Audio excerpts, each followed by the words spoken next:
Nicaragua Empresaria. Ya regresamos.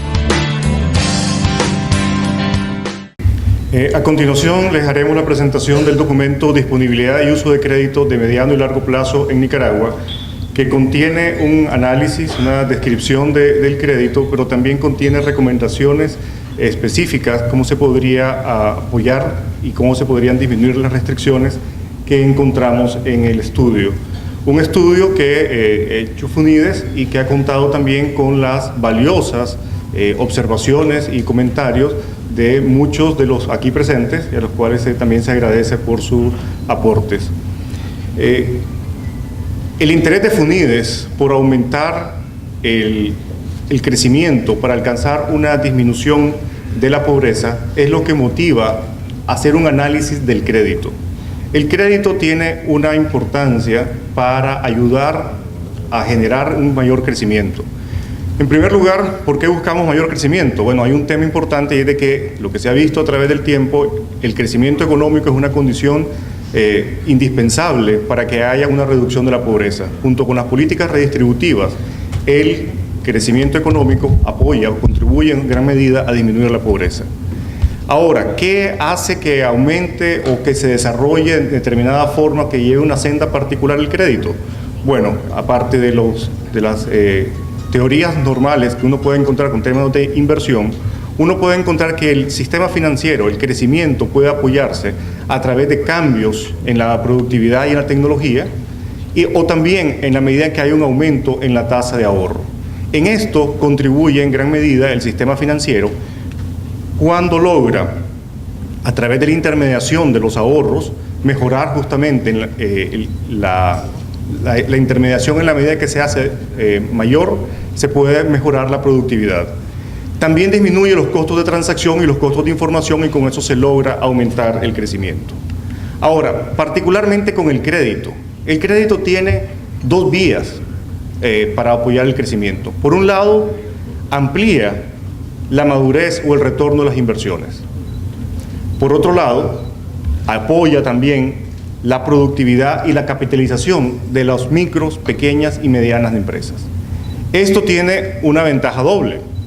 Por un lado, en la medida en que se amplía la madurez y el retorno de las inversiones, se fortalecen las políticas, en la medida en que hay mayor crecimiento y mejores políticas, pero a la vez, en la medida en que hay mejores políticas que promueven el crecimiento, también son políticas que promueven el crédito.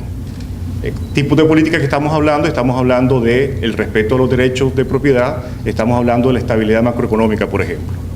En la otra línea, cuando se aumenta la productividad del microcrédito, podemos observar que se aumentan los ingresos de los pequeños y medianos productores y se disminuye la vulnerabilidad. Con eso apoyamos la reducción de la pobreza. Pero a la vez, en la medida en que se tiene mayor capitalización, entonces no solamente tenemos una mayor capitalización de las microfinancieras, que disminuye de las microempresas, que disminuye la pobreza, sino que también apoya al crecimiento. Entonces vemos que entre el crecimiento y la reducción de la pobreza hay un vínculo bastante fuerte, que incluso uno puede decir que es circular, y sobre esa base es importante mantener el crédito. ¿Qué es lo que hemos encontrado nosotros? Hay muchas fuentes de financiamiento. Hay fuentes de financiamiento que incluso no estamos incorporando dentro del estudio por falta de información. Las que nosotros pudimos identificar son las fuentes que estamos presentando acá, que constituyen los bancos, tanto privados como estatales, las microfinancieras, el aspecto bursátil, las oficinas de representación de bancos extranjeros, el ahorro propio de las empresas y el financiamiento externo. Básicamente, lo que hemos descubierto para el año 2012, o hemos identificado, son 5.607 millones de dólares para el año 2012, que representa aproximadamente la mitad del PIB. En esto, sin embargo, están quedándose por fuera otra serie de financiamientos que por disponibilidad de información no se pudo obtener. Por ejemplo, la información de las cooperativas, por ejemplo, la información que hacen las propias empresas a sus proveedores. En el caso del ahorro de las empresas, es una estimación que se ha hecho, es un flujo, porque es el ahorro que se obtiene a través de las cuentas nacionales. En el caso del financiamiento externo, se está considerando el financiamiento externo a las sociedades no financieras, no residentes. ¿Qué hemos visto acá? Bueno, lo que vemos acá es obvio que básicamente entre la banca privada y el financiamiento externo cubre el 83% del financiamiento total de la fuente que pudimos identificar. Otro tema interesante, ¿cuál es la profundización crediticia en Nicaragua?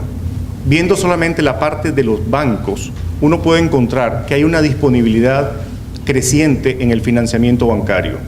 Y esto es un fenómeno común en toda la región de Centroamérica y República Dominicana. Ha habido un crecimiento de la parte crediticia que ha sido mayor que el PIB y por lo tanto la profundidad crediticia medida como el saldo de crédito sobre el PIB ha aumentado.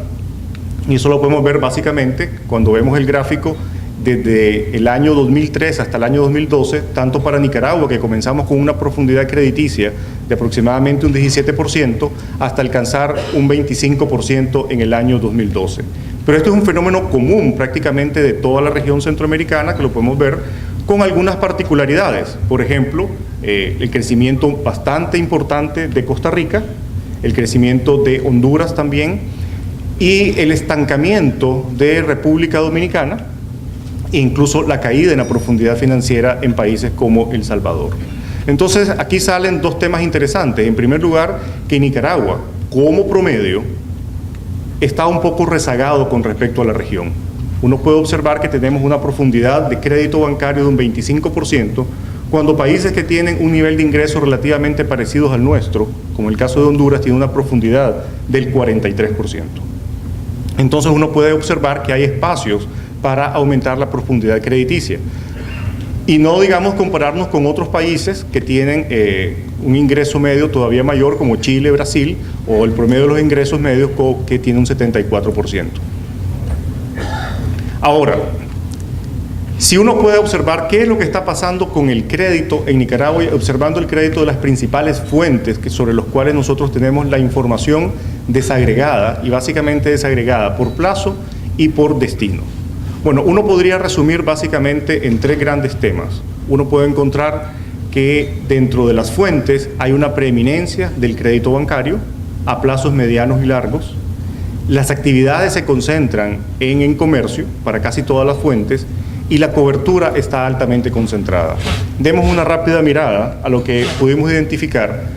Uno observa que, de acuerdo a la información otorgada por la Superintendencia de Bancos, por el Banco Produzcamos, por ASOMIF, la fuente de financiamiento principal, donde se pudo hacer un desglose por plazo, uno observa que el 91% corresponde a la banca privada, el 3.6% a las oficinas de representación, 5% a las microfinancieras, 1% la parte bursátil y 0.2% la banca estatal.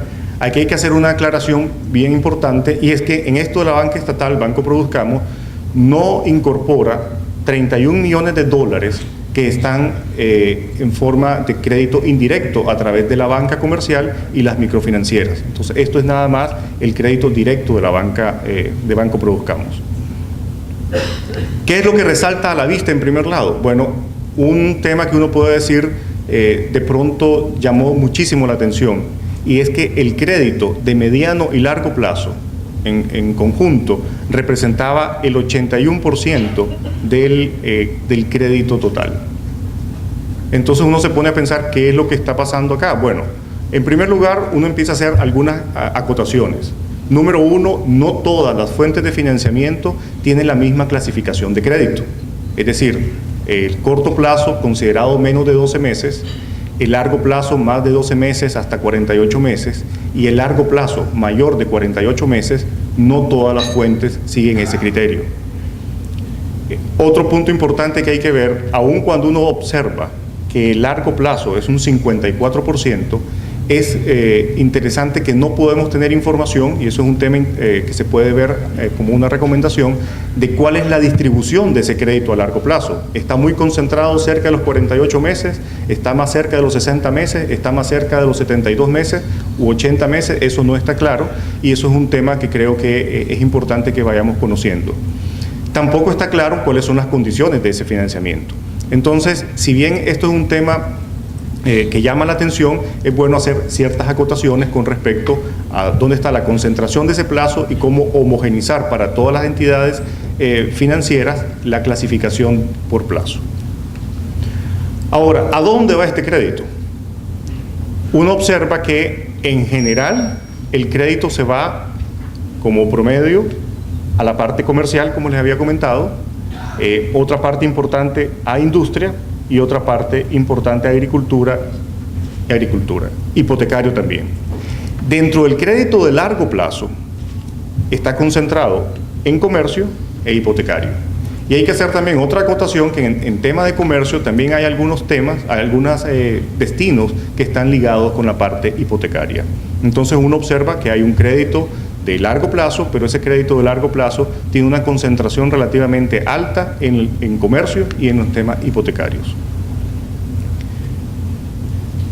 ¿Todas las fuentes siguen esto? Prácticamente sí, exceptuando la banca estatal, que en este cuadro particular no aparece, pero sí aparece en el documento. La banca estatal y las oficinas de representación tienen una concentración de crédito en destinos distintos al comercio como una parte preeminente. Es decir, tanto banca privada, microfinancieras, tienen una concentración en la parte de comercio. En cambio, la oficina de representación, su concentración mayor está en la parte de industria y generalmente de gran industria, y el banca estatal está también en la parte industrial y en la parte ganadera. Por disponibilidad de información no pudimos obtener cómo se distribuye esto de acuerdo al tamaño de las unidades destinatarias. Es decir, no podemos obtener si está esto destinado a micro y pequeña empresa, a mediana empresa o al sector corporativo.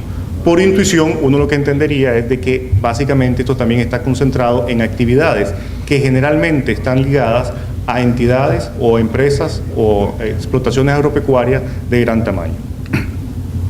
Y esto también lo podemos observar por el tipo de la concentración de las operaciones. Uno puede observar que el saldo de cartera en moneda extranjera, prácticamente 700 operaciones que representan el 0.2% de todo el total de operaciones, concentra el 40% del crédito del saldo de cartera.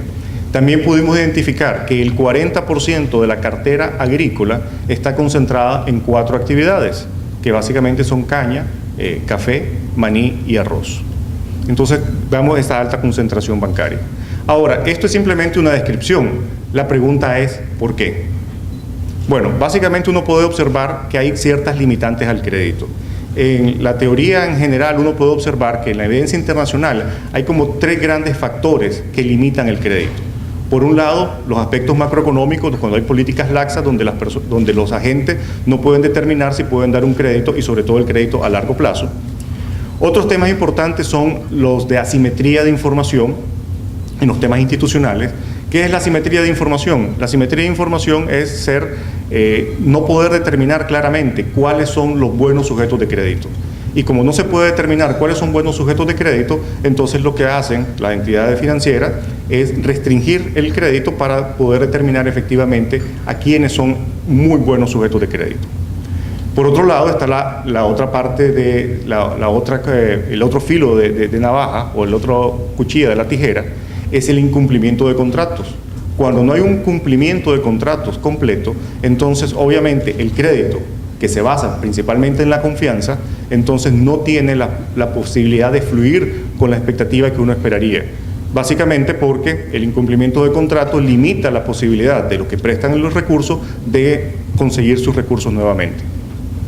Y finalmente hay aspectos de características de la empresa que limitan incluso la posibilidad de la propia empresa para solicitar crédito. Eso es básicamente cuando hay una escasa posesión de activos, que con esa escasa posesión de activos las empresas básicamente se limitan a obtener o a pedir financiamiento. De hecho, en el estudio aparece que, de acuerdo al BID, la brecha de financiamiento de largo plazo, cuando las empresas están relativamente más capitalizadas, las pequeñas microempresas, la brecha de financiamiento puede ser desde un 40% cuando hay poca capitalización, y en la medida en que se van capitalizando más las microempresas puede disminuir la brecha de financiamiento hasta un 4%. Hay otro tema que es muy particular de las empresas y es la preferencia por los proyectos de corto plazo por distintas razones. ¿Qué es lo que hemos encontrado en Nicaragua? Bueno, efectivamente en Nicaragua hay información asimétrica que surge o se manifiesta básicamente por tres grandes aspectos. En primer lugar, debilidades de nuestras empresas en tener la información contable al día y si es que tenemos información contable. El otro tema importante es la capacidad que tenemos con las centrales de riesgo de difundir la información de la mejor forma, que estén integrada la información de las centrales de riesgo y que de esa forma se puedan identificar a todos los sujetos de crédito. Y en segundo punto, estamos hablando también de aspectos de la capacidad que tienen las empresas para poder preparar planes de negocio que presenten los proyectos. Hay una máxima que se dice en evaluación de proyectos: ningún buen proyecto necesita financiamiento si es un buen proyecto presentado, porque un buen proyecto, por razones obvias, básicamente tiene el financiamiento asegurado. Hay un tema interesante que es la poca diversidad y algunos aspectos jurídicos con los colaterales. Los colaterales básicamente están concentrados en los temas de hipotecarios y en aquellos bienes que sean de alta liquidez. Entonces, obviamente, si uno tiene una empresa que requiere un horno de mucha especialización, como nuestro mercado es relativamente pequeño, entonces justamente no se puede vender eso en un segundo mercado y por lo tanto tiene poca liquidez. Hay limitadas alternativas de garantías. Por ejemplo, hasta ahora se están desarrollando temas como las sociedades de garantía recíproca o incluso temas como fondos de garantía que están en etapa muy incipiente, o los mismos seguros. El reducido tamaño y la diversificación del mercado, pues obviamente es difícil que las empresas o las entidades financieras presten más allá de las pocas actividades en que están desarrolladas. Tenemos un bajo nivel de ingreso y el riesgo país, eso limita básicamente el ahorro de largo plazo, también acorta el horizonte de inversión y finalmente también disminuye cuál puede ser la capacidad que tengan los agentes para tener ahorros de mayor plazo. Poco desarrollo de mercados, porque básicamente nuestro sistema financiero es relativamente pequeño, no está muy integrado con la parte bursátil. De hecho, nuestro mercado interbancario es relativamente pequeño y casi de una sola vía, por eso es que básicamente uno encuentra alta liquidez en la banca. Y finalmente, unos temas de desconfianza, que eso básicamente surge a través de algunos eventos que tuvimos, por ejemplo, relacionados con movimientos no pagos o leyes moratorias, que de pronto genera ciertas suspicacias entre los demandantes y los oferentes y por lo tanto corta o limita el flujo de financiamiento.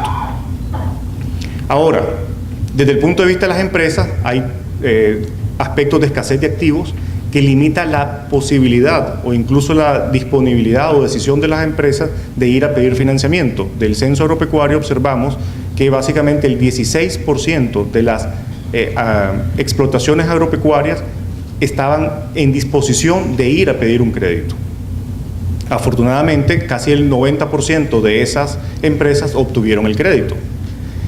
De la encuesta del Banco Central se obtiene que solamente el 13% de las microempresas estaban dispuestas a ir a solicitar un crédito, y básicamente porque no tenían garantías, no se sentían con suficiente capacidad de repago, o porque no tenían la capitalización necesaria. En ese tema de la capacidad de repago también es importante. Uno observa, y está en el documento, que justamente las actividades que tienen mayor crecimiento, como son la minería, como son la construcción y digamos el comercio, son actividades que uno podría decir tienen posibilidades de tener capacidad de repago. Pero cuando uno observa cuál es la volatilidad de esas actividades con respecto al PIB, uno se da cuenta que tanto la construcción, minería y otras actividades tienen una volatilidad mucho más fuerte que la del PIB, y que justamente comercio es una actividad que tiene un crecimiento muy parecido al del PIB y una volatilidad muy parecida a la del PIB. Finalmente, con los costos de transacción es importante ver la celeridad con que se dan los créditos. Se ha encontrado también de que los empresarios, los microfinancieras, las explotaciones agropecuarias prefieren ir a pedir un préstamo con una tasa de interés mayor, ya sea a un prestamista o ya sea a un extrafinanciamiento, si la celeridad del crédito es alta, que cuando se va a pedir un crédito, aunque fuera de microempresa, pero con altos o engorroso, podríamos decir, trámites. Entonces, ¿qué recomendaciones ha encontrado FUNIDES para todos estos temas? Como ustedes pueden ver, el problema de las limitaciones al crédito es algo complejo. No hay una solución específica, sino que es algo bastante multidimensional. Y por lo tanto, las recomendaciones van sobre esa línea. Nicaragua Empresaria. Ya regresamos.